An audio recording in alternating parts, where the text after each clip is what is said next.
খবর দিনভরে এবার নজর রাখবো, অভিষেক বন্দ্যোপাধ্যায় দেশ ছেড়ে যেতে পারবেন না। হ্যাঁ, বিদেশ যাওয়ার অনুমতি তিনি চেয়েছিলেন, কিন্তু সেই অনুমতি হাইকোর্টের তরফ থেকে পাওয়া গেল না। বিদেশ যেতে চেয়ে অভিষেকের মামলা খারিজ হাইকোর্টের। একাধিক মামলা থাকায় অভিষেককে দেশ ছাড়ার অনুমতি নয়। আরো বিস্তারিত এই বিষয়ে জানাতে পারবে অর্ণব, রয়েছে আমার সঙ্গে। অর্ণবের কাছ থেকে জানবো। অর্ণব, দেখো, অভিষেক বন্দ্যোপাধ্যায় তার চোখের চিকিৎসার জন্য আমেরিকা বা বিদেশে যেতে চেয়ে 3 সপ্তাহের জন্য বিদেশ যেতে চেয়ে কলকাতা হাইকোর্টে আবেদন করে। সেই আবেদনটি আজ খারিজ করে দিয়েছে কলকাতা হাইকোর্ট বিচারপতি সৌগত ভট্টাচার্য।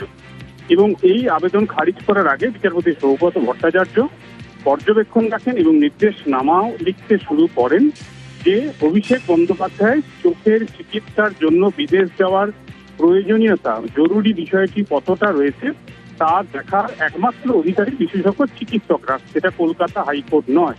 তাই কালকে অর্থাৎ বৃহস্পতিবার দিন দুপুর 2টার সময় অভিষেক বন্দ্যোপাধ্যায়কে তার চোখের চিকিৎসা সহ চোখের চিকিৎসা যাবতীয় নথি কাগজপত্র নিয়ে এসএসকেএম হাসপাতালের অপথ্যালমোলজি ডিপার্টমেন্টের বিভাগীয় প্রধানের কাছে দেখা করতে তিনি নির্দেশ জারি করেন এবং পুরো বিষয়টি খতিয়ে দেখে 7 তারিখের মধ্যে এসএসকেএম এর অপথ্যালমোলজি ডিপার্টমেন্টের এইচওডি রিপোর্ট দেবেন। সেই রিপোর্ট কনসিডার করার পরেই আদালত স্থির করত আদৌ অভিষেক বন্দ্যোপাধ্যায় বিদেশ যাবেন কি যাবেন না।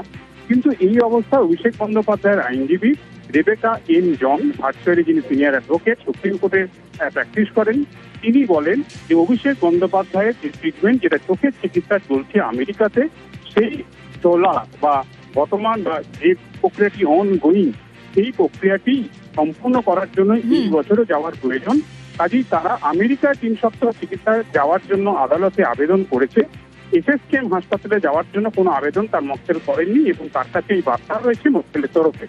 এরপরই বিচারপতি সৌগত ভট্টাচার্য জানান যে যখন অভিষেক বন্দ্যোপাধ্যায়ের আইনজীবীরা বলেই দিচ্ছেন যে তারা এসএসকেএম হাসপাতালে মেডিকেল বোর্ডের সামনে চোখের কাগজপত্র দেখিয়ে পুরো বিষয়টা রিপোর্ট এনে আদালতে কনসিডারেশনের জায়গায় আসবেন না, কাজেই এই নির্দেশ দেওয়া অর্থহীন। এরপরই অভিষেক বন্দ্যোপাধ্যায়ের বিদেশ যাত্রা নিয়ে তার যে আবেদনটি ছিল সেটি খারিজ করেছে কলকাতা হাইকোর্ট। একই সঙ্গে বেশ কিছু প্রশ্ন ছুড়েছে বিচারপতি সৌগত ভট্টাচার্য। একেবারে অর্ণব, ঠিক এই জায়গা থেকে আসবো তোমার কাছে।